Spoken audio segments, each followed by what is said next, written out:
آنکھ کا مسئلہ بن گیا، اب تھوڑا سنائی کم لیتا ہے، اب گھٹنوں کا بھی مسئلہ بن گیا، اب بلڈ پریشر بھی ان بیلنس رہتا ہے، کبھی پتھر کھا لیتے تھے تو ہضم ہو جاتے تھے، آج تو سادے کھانے بھی ہضم نہیں ہوتے. کیوں ہو رہا ہے؟ یہ اس لیے ہو رہا ہے کہ آپ کو کوئی فکر دے رہا ہے.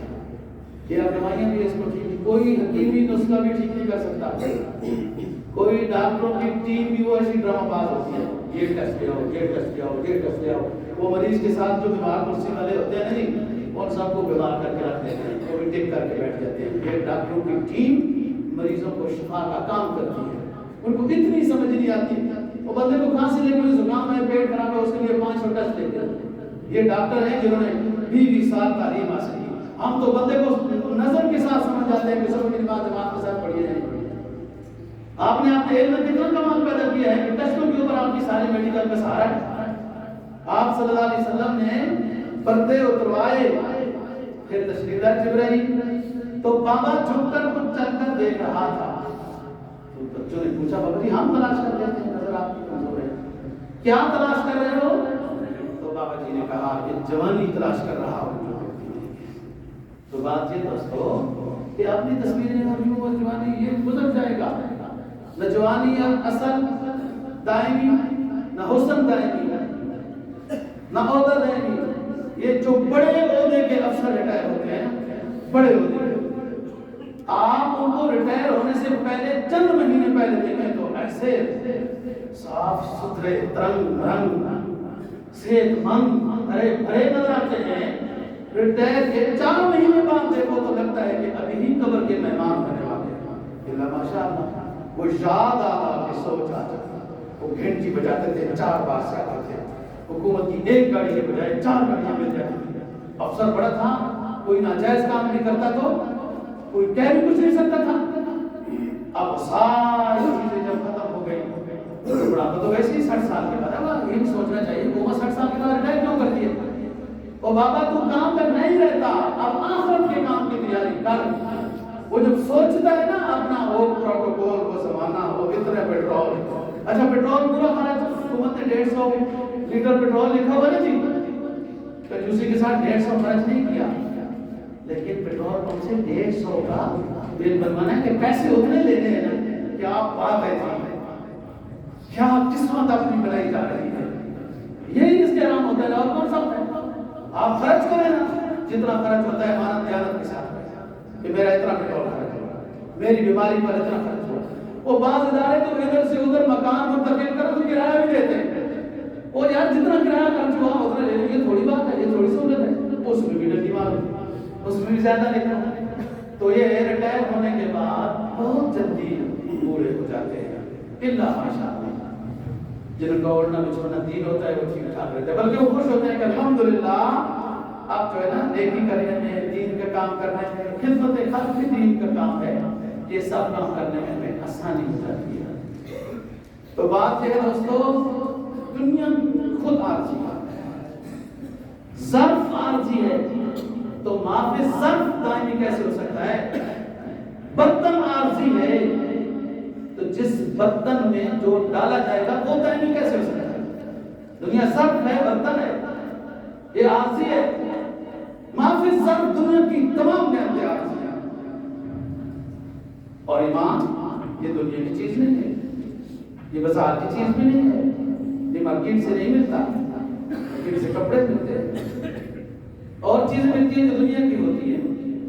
ایمان، کتاب، تعلیمات یہ اللہ نے اپنے لوح محفوظ سے اپنے پیغمبر کو بھیجی ہے. یہ ادھر کی چیز نہیں ہے، یہ ادھر اوپر کی چیز ہے. اولو العظم پیغمبر آئے آخر میں، خاتم النبیین صلی اللہ علیہ وسلم کو بھیجا، اور وہ آخرت کے علوم اللہ نے عطا کر کے بھیجے. جب اس طرف توجہ ہوگی تو یہ نعمت آئے گی ہے جو آئی ادھر سے ہے، آپ کو لے کے ادھر جائے گی. اور قبر میں بھی ساتھ، کوئی مال دولت ساتھ نہیں ہوگا، ایمان عمل صالح ساتھ ہوگا، میدان حشر میں ساتھ ہوگا. تو دائمی نعمت کی طرف توجہ کرنے کا طریقہ کیا ہے؟ اطیعوا اللہ و رسول لعلکم تفلحون. اللہ رسول کا کہا مانو، یقیناً تم پہ رحم کیا جائے گا. اور اگر ایسا نہیں ہوگا تو رحم نہیں ہوگا. جس چیز سے ہم گزر رہے ہیں، سب کو آزما رہے ہیں، پھر بھی ادھر ہی لگے ہوئے ہیں. مومن کی شان یہ ہے لا یلدغ المرء من جحر واحد مرتين، مسلم کی حدیث ہے، سرکار کا فرمان ہے مومن ایک سوراخ سے 2 مرتبہ نہیں ڈسا جاتا، غلطی سے ایک دفعہ تو ہو ہی ہے نا، تو جتنی دفعہ آزماؤ گے دشمنان اسلام کو کہ وہ ہماری فلاح و بہبودی کا کام کریں گے، ابھی بھی نہیں پتا ہوگا، ابھی بھی نہیں آزمایا۔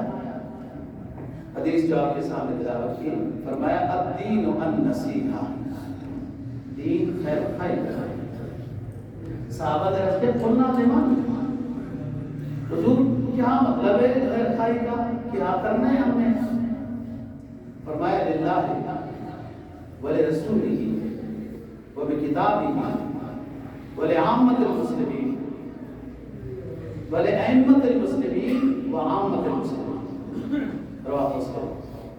فرمایا اللہ کے ساتھ خیر خائی کرو، اس کے رسول کے ساتھ خیر خائی کرو، اس نے جو کتاب بھیجی اس کے ساتھ خیر خائی کرو، اپنے بادشاہوں کے ساتھ خیر خائی کرو۔ وہ پی ٹی آئی والے نہ سمجھے کہ میں مطلب تعریف کر رہا ہوں، میں حدیث کا ترجمہ کر رہا ہوں، بنا فوراً آپ نے یہ بولا کوئی نہیں آیا، وہ مسئلہ ہے۔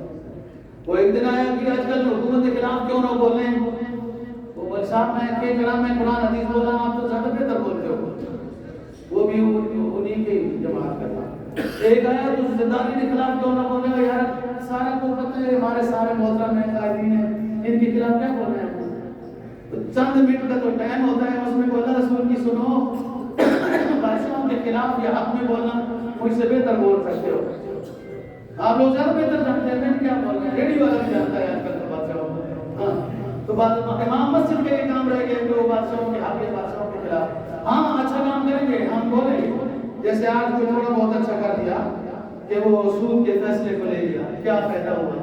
سب طرف سے جی آوازیں کسی گئی، کہیں دعا ہوئی، کہیں بد دعا ہوئی، کہیں کچھ نرم لہجے میں ہمارے جیسے بزدل بولی، کہیں نرم لہجے میں اصلاح ہوئی تو کہیں تھوڑی سی سخت ہوئی، تو اتنے دنوں میں باتیں سنا کے تو آج سپریم کورٹ سے سود کے خلاف والا فیصلہ واپس آیا۔ تو پہلے نہیں سمجھتی آپ مسلمان نہیں ہیں، فَاتُوا بِحَبْلٍ مِّنَ اللَّهِ وَرَسُولِهِ، آپ ایسے جانتے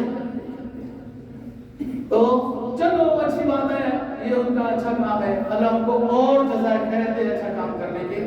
دعا تو کی جا سکتی ہے لیکن پیچھے والوں ناراض نہیں ہونا چاہیے۔ ہم تو آپ کے قائد کے لیے بڑی دعا کرتے ہیں لیکن اب کیا کریں، ہوتا بھی کوئی نہیں، ہماری دعا میں ایسے کوئی نہیں۔ وہ دعا تو جاری رہنی چاہیے، بھلے اثر ہو یا نہ ہو، دعا سے تو انکار نہیں ہے نا، وہ پروردگار ہے جب چاہے دلوں کو بدل دے۔ تو بات یہ کر رہا ہوں خیر خائی کیا ہے، اللہ کے لیے خیر خائی کیا خیر خائی ہے، اس کی ذات اور صفات میں شرک نہیں کرنا، اور اس کی ذات اور صفات کو ماننا۔ آگے اللہ کا کہا مانا، جو انہوں نے فرمان دی ہے غیبت نہ کرو، چوری نہ کرو، فلاں اچھے کام کرو، فلاں برے کام نہ کرو۔ نمبر 4 اوامر کو بجا لانا، نواہی سے بچنا، یہ اللہ کی خیر خائی ہے۔ اللہ کے ساتھ خیر خائی یعنی اپنے لیے، وہ تو بادشاہ ہے، شہنشاہ ہے، نیکی کرو گے اپنا فائدہ، اپنا فائدہ۔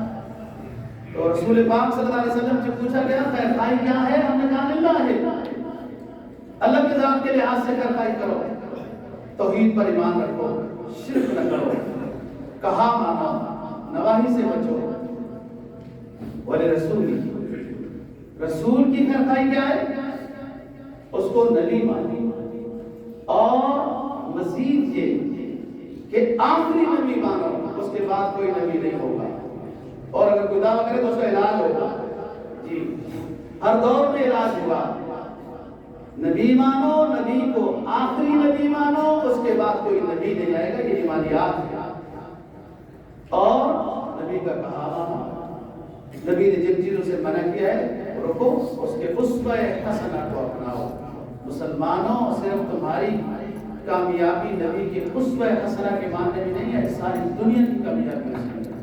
تم کو وہ پیسے جو ہے نا وہ پر رونق نظر آتے ہیں، وہ منقش سانپ ہے جو نس جائے گا، جو اہل کفر ہے نا وہ مسلمانوں کو منقش نظر آتے ہیں، بڑے پر رونق نظر آتے ہیں، ان کے دل کے چیر کے اندر تو جاؤ کیسے. وہ یاد ہے اس انگریز نو مسلم کی بات جو پچھلے ہفتے میں اس نے کی. وہ سعودیہ نے جو ڈرامہ بنایا نا جی اپنے ملک میں بے حیائی کا, تو اس نے کہا کیا کمال ہے, ہم تو ان خرافات سے بچ کر اسلام میں داخل ہوئے, آج مرکز اسلام میں وہی خرافات کرنے لگے ہو جن سے بھاگ کے تو ہم اسلام میں داخل ہوئے. اس نے اپنا دکھ بیان کیا, اسلام نہیں چھوڑا.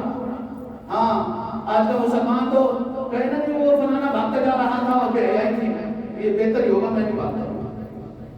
جو مسلم نہ مسلم ہوتا ہے اس کو اسلام کی قدر ہوتی ہے. اس نے چند دن ہو گئے مسلمان ہوا اور مسلمانوں کے بادشاہوں کو نصیحت کر دی کہ یہ خرافات چھوڑ کر ہم اسلام میں داخل ہوئے. ان سے تنگ ہو گئے تھے, ان خرافات نے ہمیں بے سکون اور بے چین کر دیا تھا. ان کو خیر بات کہہ کے پیغمبر اسلام کی تعلیمات میں آئے اور پیغمبر کے شہر میں تم یہ ملک میں یہ کر رہے ہو. تو وللہ ولرسول, رسول کی خیر خواہی کیا ہے؟ نبی ماننا, آخری نبی ماننا, آپ کے بعد کوئی نبی نہیں ہوگا. کہا ماننا, اسوہ حسنہ کو اپنانا. دنیا آخرت کا سکون اس میں ہے. مومن کا بھی ہے, دوسروں کا بھی ہے. انہیں نہ سمجھ میں آئے تو کوئی بات نہیں, لیکن مومن کے پاس جب اپنا برتن خالی ہوتا ہے تو دوسرے کفر اس کو منقش نظر آتا ہے, زیادہ حلاوت نظر آتا ہے, زیادہ ترقی یافتہ نظر آتا ہے. اس لیے کہ اس کے پاس کچھ اور ہے ہی نہیں تو اس کو وہی ترقی نظر آتی ہے نا. اپنی تعلیمات کی طرف آتا, مطالعہ کرتا, کسی شیخ کی صحبت میں بیٹھتا, دل نور سے بھرتا, اسلام کی حقیقت سمجھ میں آتی. قرآن خود کہتا ہے افمن شرح اللہ صدرہ للاسلام فہو علی نور من ربی.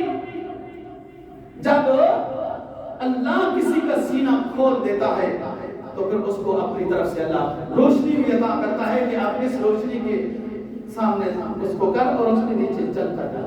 یہ روشنی اللہ عطا کرتا ہے جب سینہ کھولتا ہے. جن کو اسلام سمجھ میں آ گیا نا جی, تو بہت اونچی سمجھ میں آئی جی, پھر کوئی چیز اس کو متاثر نہیں کر سکتی. اسلام سے جو متاثر ہوا نا جی, دنیا کی کوئی چیز اس کو متاثر نہیں کر سکتی. یہ لاہو لہے کو, یہ بلان اتران کو پتا ہے نا آپ کو. حضرت عمر رضی اللہ عنہ کو جب جبہ پہنایا گیا تو انہوں نے کہا یار یہ بڑا نفیس سا ہے, ہمارا وہ جبہ جو ہے نا جی کھدڑ کا وہی ٹھیک ہے. لوگوں نے کہا حضرت یہ بڑے بڑے پوپ پادری وغیرہ یہاں رہتے ہیں, بڑے لمبے لمبے بڑے بڑے جبے پہنتے ہیں, تو آپ بھی ذرا اتنے بڑے بادشاہ امیر المؤمنین ہیں تو اچھے لگیں گے. ایک آدھ دفعہ ساتھیوں کی بات میں نے پہن لیا, اتار لیا.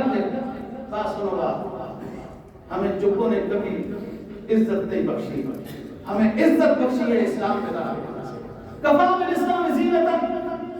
نبی کی تعلیمات کے عمل میں کوئی ہمیں کم زینت ملی, کم عزت ملی کہ ہم بکریاں چرانے والے تھے. میں ایک وادی میں مویشیاں چراتا تھا, مجھ سے قابو بھی نہیں ہوتی تھی, تو میرا باپ مجھے کہتا تھا عمر تم سے مویشیاں نہیں قابو میں آتی, تم دنیا کیسے گزارتے کہ کیسے گزارو گے. کاش کہ آپ میرا باپ میں زندہ ہوتا تو اسے سمجھ آتا کہ تیرا بیٹا 22 لاکھ مربع میل پر حکمرانی کر رہا ہے. یہ حضور کی غلامی کے نتیجے میں ہمیں اسلام کی دولت سے ہمیں یہ مقام عطا کیا. ہم تو ان کو بکریاں چرانے والے لوگ تھے. بات ہے بس مسلمان کو اسلام سمجھ نہیں آیا. اسلام کی رونق اور زینت تو دور کی بات ہے نا جی. بھائی فرض لباس ہے ستر کھانا, اس کے اوپر ماسکٹ, اس کے اوپر جبہ, اس کے اوپر یہ اس کی خوبصورتی ہے. اسلام خوبصورتی سے تو میں نہیں کرتا, جائز خوبصورتی. ہاں اس بابے کی طرح نہیں کر لینا. وہ خوبصورت غیر ماں لڑکی نظر آئی نا, اللہ کی نعمت ہے, ماشاءاللہ اللہ کی نعمت ہے. اور بدبخت صرف اللہ کی نعمت نظر آئی. کہیں اللہ کی نعمت کو دیکھ کر سبحان اللہ کہنا ہے, کہیں اللہ کی نعمت کو دیکھ کر رجل جھکا دینا ہے. اسلام کی تعلیمات تو ہر پہلو میں ہے نا. ایک ہی شک تجھے اپنے نفس کے مطابق نظر آئی تو بات ہے جائز خوبصورتی کا اسلام ہے, لیکن یہ ضروریات نہیں ہے, خوبصورتی ہے. اللہ جمال یحب الجمال, اللہ جمیل یحب الجمال. لیکن اسلام کا ضروریات ہی ہمارے پاس نہیں آیا, اسلام کی خوبصورتی کیسے آتی؟ اسلام سمجھتے تو آتی نا, للہ ولرسولہ وبکتابہ, کتاب کے ساتھ خیر کرو. بل وہ قرآن مجید فی لوح محفوظ, اس کتاب کے ساتھ خیر کرو. ٹائم مل جائے تو ان لیڈروں کی کتابیں پڑھتے ہو جنہوں نے زندگی میں اکثر اوقات تو بے وضو بے غسل گزارے ہیں اور کافروں نے ان کی کتابیں ڈیٹا نہیں وہ آئیڈیل ہے. ایسا بدبخت مسلم ہے جس کو اپنا پیغمبر آئیڈیل ہے. ووٹ مانگنے کے لیے تو یہ جملے کہتے ہیں کہ جی آئیڈیل مسلمان فلان اور کام اور کرتوت تمہارے کیا ہے. کتابیں جب موقع ملے تو دشمنان اسلام کی پڑھتے ہو. تاریخ اسلام پڑھو, احادیث کا ذخیرہ کتنا بڑا وسیع ہے اس کا مطالعہ کرو. تو وہ بھی کتاب ہی کتاب کی خیرخواہی یہ ہے کہ اس پر ایمان لانا ہے. قرآن مجید جو الحمدللہ الف لام میم سے والناس تک ہے ہمارا ایمان ہے. یہ سچی کتاب ہے, اللہ نے نازل کی اپنے پیغمبر کے قلب اطہر پر, اور اس میں کوئی ذرہ برابر بھی تغیر و تبدل زبر زیر جزم کبھی نہیں ہو سکتا. یہ ایمان لانا ضروری ہے. یہ کتاب نزل علی محمد هو الحق, یہ سچی کتاب ہے جو ہمارے پیغمبر پر نازل کی گئی. اور دنیا جتنی بھی ترقی کر لے کہتے بڑی ترقی تو آپ نے 6 مہینوں کے ملکوں کے اندر جو سورج نہیں نکلتا, جب نکلتا ہے تو غروب نہیں ہوتا, غروب ہو جائے تو 6 مہینے نکلتا نہیں ہے. تمہاری سائنس کی ترقی تو تب تھی کہ اپنے ملک کو عیسے کی طرح تو کر لیتے, 12 گھنٹے کی رات اور دن تو کر لیتے. ترقی تمہاری بڑی. اور یہ گھوڑا مسلم جس نے اسلام کو پڑھا نہیں, سیکھا نہیں, سمجھا نہیں, کسی نیک عالم کی صحبت نہیں لی, آج ہی بڑی ترقی. خواب ترقی ہے, کیا ترقی ہے؟ جہنم کا ایندھن بننا ترقی ہے, بے حیائی اور خرافات کے کام کرنا ترقی ہے. یہ کون سی ترقی ہے؟ یہ تو مشرکین مکہ اسلام سے پہلے ننگے ڈیبوں میں نہاتے تھے. کیا کہتے ہیں ان کو؟ حوض اور ڈھن ٹبک جو بھرے ہوتے تھے بارش سے. مشرکین مکہ اسلام سے پہلے انبر جاہل ڈاکو وہ ننگے نہاتے تھے. آج یہ ننگے نہاتے ہیں جن کو تم ترقی یافتہ کہتے ہو, وہ ننگے نہاتے اسلام کو مجاہد کہتا ہے. وہ تو زمانہ جاہلیت ہے. اسی طرح اور باتیں, مرد تو پھر بھی لباس پہن لیتے ہیں, عورت کو کہا تو ویسے اچھی لگتی ہے. یہ ترقی ہے. اور مسلمان ان سے متاثر ہے, وہ ہوں سو ہوں, ان کا مذہب دین جو بھی ہے, لیکن مسلمان کو تو اپنے اسلام سے متاثر ہونا چاہیے نا. کیسے متاثر ہوگا؟ جب پڑھے گا نا, جب پڑھے گا, جب سیکھے گا, سمجھے گا, محنت کرے گا, دل میں جگہ دے گا, تب اسلام اسے سمجھ آئے گا. اس کی خوبی کیا ہے, یہ کیا عطا کرتا ہے. تو بات یہ ہے کہ کتاب ہی, کتاب کی خیرخواہی کیا ہے, اس پر ایمان لانا. یہ پوری کتاب اللہ کی طرف سے نازل ہوئی, بل وہ قرآن مجید فی لوح محفوظ اور قلب اطہر نزل علی قلبک محمد عربی خاتم النبیین صلی اللہ علیہ وسلم کے قلب اطہر پہ نازل کی گئی. یہ سچی کتاب ہے. ایک بات ایمان کا, ایمان کا دوسرا جز کتاب کے بارے میں یہ ہے کہ اس میں ذرہ برابر بھی کوئی تبدیلی اور تغیر نہیں کر سکتا. آیت کا ترجمہ اپنی مرضی کے ساتھ کرتے ہیں. بڑا بڑا انقلاب آئے, بڑے بڑے کوششیں بھی کی گئی, علماء کو بھی جلایا گیا, سب کو مارا گیا, قرآن کو اسی طرح زندہ اور جاوید ہے. تو بات یہ ہے کہ اس میں کوئی تغیر تبدل نہیں ہو سکتا. ایمان ہے. اور اس کے بعد اس کتاب کی تلاوت سیکھنی ہے تجوید کے ساتھ, پھر اس کے مفہوم کو پڑھنا ہے. یہ کہتی کیا ہے؟ یہ صرف ایک منتر ہے, یہ صرف ایک رقیہ ہے, یہ صرف ایک باعث برکت عربی کے جملے ہیں, یا یہ کچھ کہتی بھی ہے ہمیں؟ تو جب آپ ترجمہ پڑھیں گے تو پھر سمجھ آئے کہ قرآن کہتا کیا ہے. اور جب اس پر مفہوم, اس کے مضامین سمجھے تو آپ اس کے اوپر دل و جان سے عمل کریں. یہ کتاب کے لیے کہتا ہے للہ ولرسولہ ولکتابہ, آگے ولأئمۃ المسلمین, بادشاہوں کے لیے خیرخواہی. اگر اچھا کام کر رہے ہیں, جیسے ہم نے آج ان کو دعوت دی ہے کہ سود سے کاغذات واپس نہیں, لیکن آگے بھی مددگار بننا چاہیے کہ یہ کام نافذ ہو جائے. بینک کا ملازم پریشان ہے, انشورنس کا ملازم پریشان ہے, اور کسی نظام پریشان ہے, کر بھی رہا ہے. کیوں؟ کہ وہ سمجھتا ہے کہ سود ہے, وہ سمجھتا ہے کہ سود ہے. تو جب ایک صورت بن رہی ہے, سود سے بچنے کی. تو اس میں بادشاہوں کو بہت بڑا کردار. اللہ کی جنگ سے تو بچ گئے, اب ایک اور جنگ بھی ہوئی. جب سود کے نظام کے خلاف بغاوت ہوگی, اللہ کی رضا دیں گے, اللہ کے خلاف تو جنگ سے بچ گئے کہ واپس لے لیا. اب ایک اور جنگ شروع ہونی ہے, اس میں من نہیں کرنی ہے, کوئی موقف مضبوط رکھنا ہے. اور وہ جنگ دشمنان اسلام جو ہمیشہ سرمایہ کاری کے نظام میں ہمیں مبتلا کرنا چاہتے ہیں, تباہ کرنا چاہتے ہیں, کر رہی ہیں, کر چکے ہیں. تو اس جنگ کے لیے تیار ہونا ہے, صحیح موقع اختیار کرنا ہے. جب انسان کو موت یاد ہوتی ہے, اسلام یاد ہوتا ہے اور مر جانا ہے, تو پھر اس کے لیے بندہ تیار ہوتا ہے کہ یہ کام ہم نے کرنا ہے. اس میں کتنا کچھ ہمیں نقصان ہوگا, اور وہ یہ ہے کہ ہم شہید ہو جائیں گے. لوگ جب جمہوریت, مجھے یہ نہیں اسلام میں تو نظر آیا, وہ پیٹ کے درد میں جو ہے نا مطلب جائے شہید ہے, کنویں میں گر جائے شہید ہے, دیوار اس پر گر جائے شہید ہے. ایک اور بھی شہید ہے ہمارے لوگوں میں, شہید جمہوریت. شہید جمہوریت کا اپنا فلسفہ ہے. اسلام تو شہید اسلام کہتا ہے, اور سود کے خلاف جنگ میں جو شہید ہوگا وہ بہت بڑا شہید. اب اتنا تو ہو گیا, لیکن اس کے آگے بھی ہمت ہے, یہ خوش ہو جاتے ہیں, تھوڑا سا کام کر کے پھر رک جاتے ہیں. للہ ولرسولہ وبکتابہ ولأئمة المسلمین. مسلمان کے بادشاہ اچھے کام کر رہے ہیں, دعا کرو اللہ ان کو توفیق دے, اور اگر ان میں گڑبڑ ہے تو حکمت کے ساتھ ان کو سمجھانا ہے. آگے آخری بات, ولعامة المسلمین. مومن کی شان ہے اللہ کے لیے خیر خواہی, رسول کے لیے خیر خواہی, اپنی کتاب قرآن مجید حدیث کے لیے خیر خواہی, اپنے بادشاہوں کے لیے خیر خواہی, اور پانچویں قسم اپنے مسلمان بھائیوں کے لیے خیر خواہی.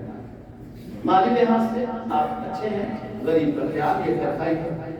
آپ دینی لحاظ سے کچھ چار جملے جانتے ہیں تو جو نہیں جانتا اس کو سمجھانا یہ خیر خواہی ہے, دین دونوں لحاظ سے. تو بات یہ ہے دوستو, نبی پاک صلی اللہ علیہ وسلم کی پوری زندگی کا شوق یہ تھا, تمنا یہ تھی, دعا یہ تھی, تھکاوٹ یہ تھی, محنت یہ تھی, سوچ یہ تھی کہ میں جس جماعت کے لیے بھیجا گیا ہوں کاش کہ یہ مجھے سمجھ لے, میری تعلیمات پر عمل کریں, کامیاب ہو جائیں, اور جو ڈگمگا رہے ہیں ان کے لیے رونا ہے کہ اللہ ان کو ہدایت نصیب کرے. عزیز علیہ ما عنتم حریص علیکم بالمؤمنین. تمہارے بارے میں اس کی لالچ یہ ہے کہ ایمان والے بن جائے. تو پھر اللہ کی مہربانی رؤوف الرحیم, اللہ بھی تمہارے اوپر مہربان ہوگا, پیغمبر اسلام بھی تمہارے اوپر مہربان ہوگا. اور جب اللہ مہربان ہو جاتا ہے تو سب خزانے اس کے پاس ہیں. وہ دنیا میں بھی عطا کرتا ہے اور عطا کر کے دکھایا ہے. جو خلفائے راشدین جو اس کے بعد کے حکمران آئے, اللہ نے یورپ صحابہ اکرام رضی اللہ تعالی عنہم کی قدموں کی خاک بنایا, اور تم یورپ کے غلام بنے. فرق تو ہے نا, یورپ ان کا غلام بنا کیونکہ وہ غلام اللہ اور رسول کے تھے. حضرات صحابہ تابعین انہوں نے اتباع کی اللہ رسول کی, جن جگمگاتے شہروں سے تم متاثر ہو جاتے ہو یہ ان کے غلام بن گئے. اور آپ مسلم تو اللہ رسول کے دشمنوں کا غلام بنا ہوا ہے. کیوں؟ اس لیے کہ تم نے قرآن حدیث کو چھوڑا ہے, اللہ رسول کی تعلیمات کو چھوڑا ہے, محمد کی غلامی. فرمایا پاک کہتا ہے محمد کی غلامی دین حق کی شرط اول ہے, اگر اس میں ہو خامی تو سب کچھ نامکمل ہے. عزیز علیہ ما عنتم حریص علیکم بالمؤمنین رؤوف الرحیم. یہ پیغمبر ہے, جب نہیں آئے ہدایت پر تو تب بھی اس کا سینہ کھولتا ہے. امی عائشہ صدیقہ رضی اللہ عنہا فرماتی ہیں میرا سردار جب رات کو تہجد کی نماز میں مصروف عمل ہوتا ہے, پھر اس کے بعد دعاؤں میں مناجات میں مصروف ہو جاتا ہے, میرے پیغمبر کا سینہ اس طرح ابلتا تھا جیسے ہڈیاں جوش مارتی ہے, روتے ہیں, غم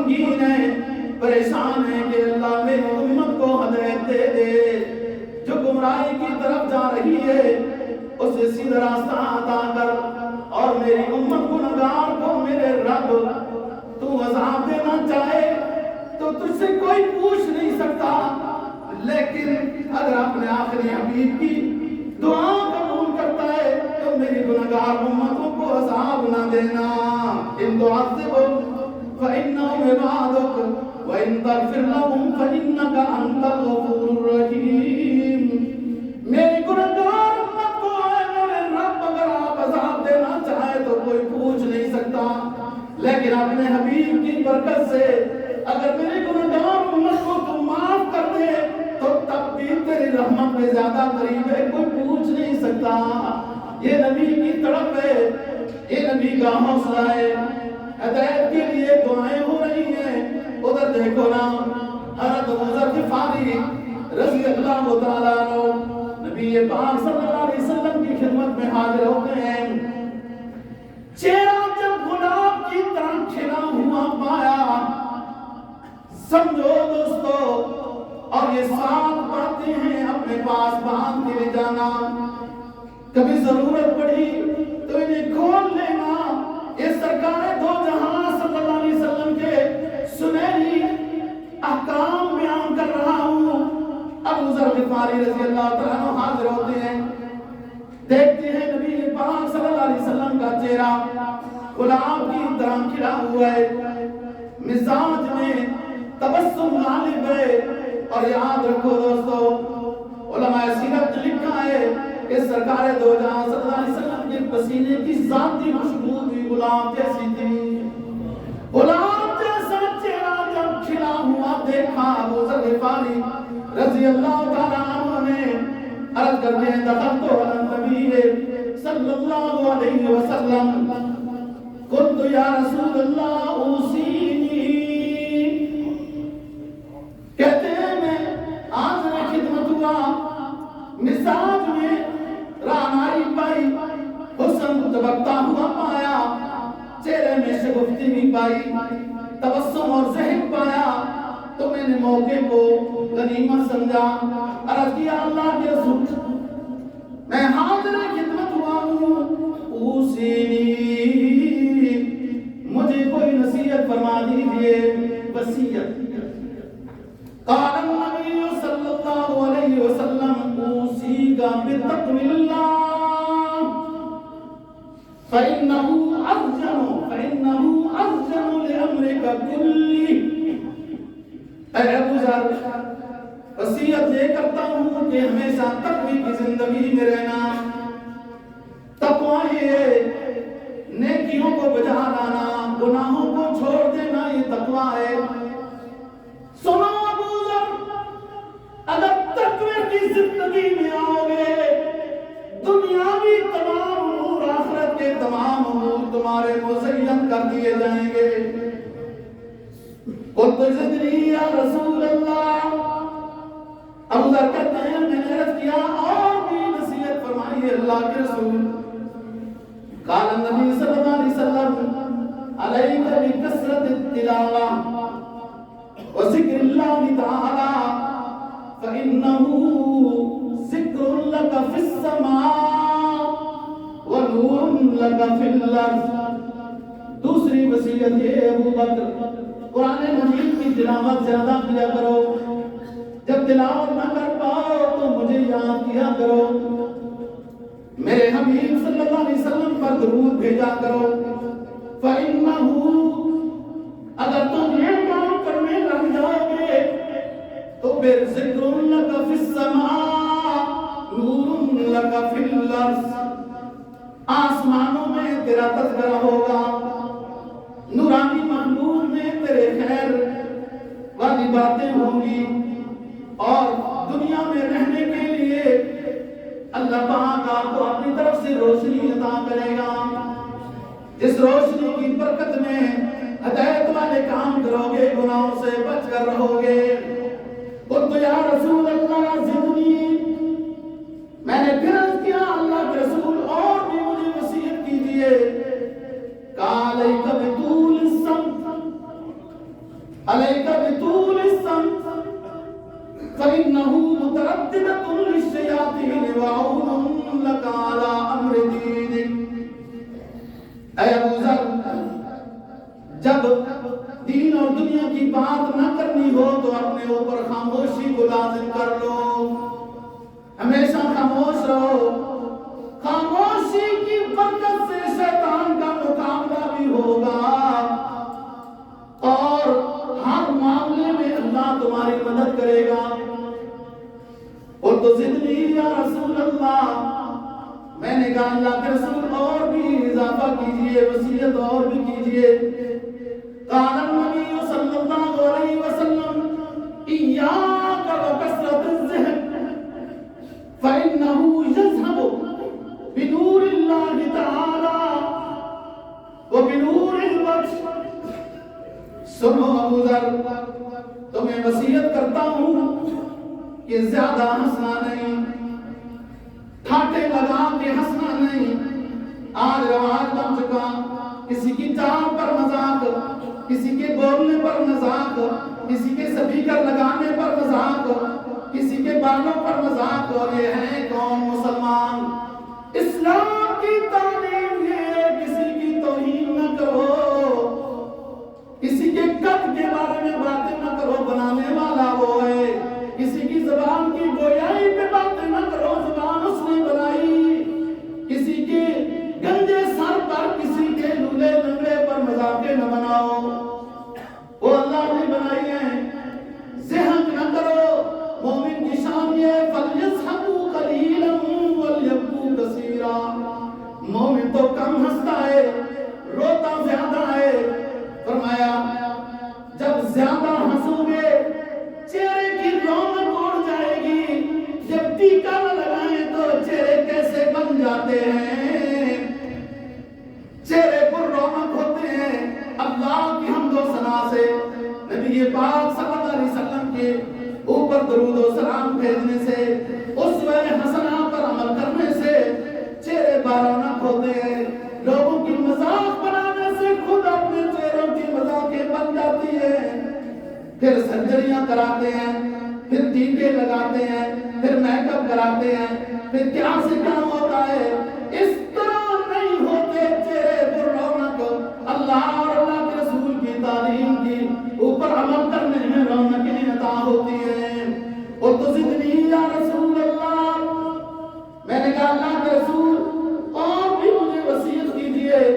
تو فرمایا لا تخف فی اللہ لومۃ لائم. لوگ تجھے بدنام کریں تو ان پر پریشان نہ ہونا تیری نیکی کی وجہ سے. کہنے لگے زدنی یا رسول اللہ. قال قل الحق وان كان مر.